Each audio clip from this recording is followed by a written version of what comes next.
Hey, this will be a video chart on GOIG, GOIP Global Incorporated. I think I did this one last Friday.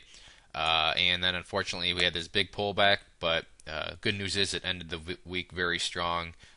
Sure, maybe today was a red day, but within the grand scheme of how you would want things to act, it was a healthy day, and I'll explain what I mean by that. But the one thing that really sticks out, and one of the reasons why I think people should just use charts, of course that's my opinion, but we had the big up move. This candle was kind of a sign because of this upper wick here that things may be getting ready to pull back. But notice to right where it pulled back to, it's 50-day simple moving average. And if we look back through the history of the chart, you can see that the last time it got down towards that purple line, which is the 50-day, it bounced once again. So this is a great example of how using charts can show you previous history and how price reactions work. So I know there were some people that were nibbling down here just because of the reason, hey, it's getting close to the 50-day, let's see what happens, and they were rewarded very nicely here.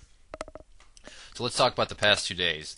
Obviously, we got the trampoline effect where it came down to the 50-day and then acted as a trampoline. And what I liked about this upwards move, it didn't happen on any little wimpy volume. The bulls meant business, big volume came in, and then price action followed. What I like about today is, look at this. Yes, there was a day, or yes, it was a red day, but check out the volume, much less than the up day. And that's what you want to see on consolidation days like this.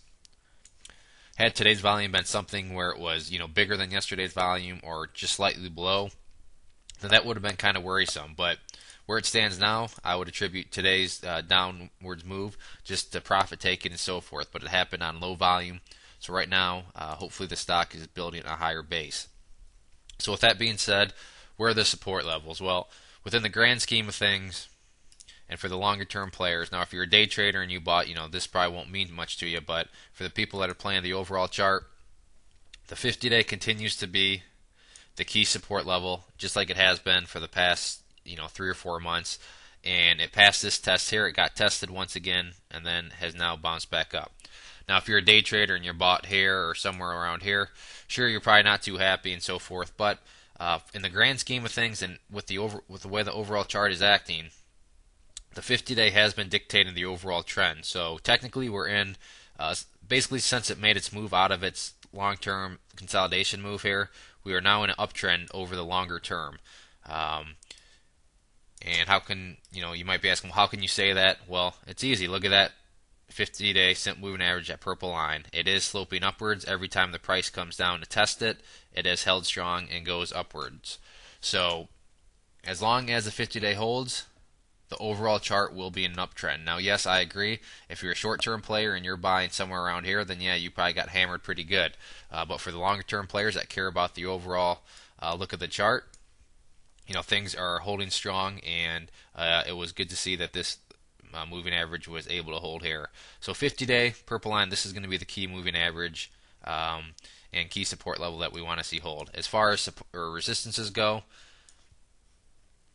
just need to keep our eye on this high here, and if it can get back above there, then it's pretty much blue skies up until we had previous highs, both here and then obviously up there. So quite a bit of potential going into next week.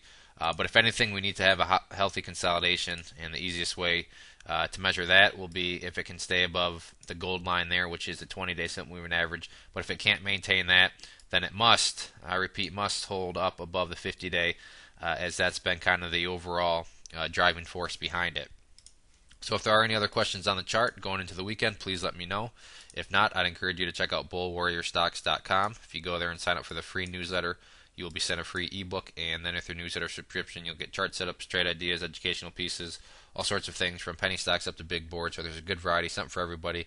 And best part is it's all free, so it's worth at least signing up and giving it a try. We've been making some real good money together, so I'd encourage you to head to the site and sign up. Once more, this was GOIG. Thanks for listening, and enjoy your weekend.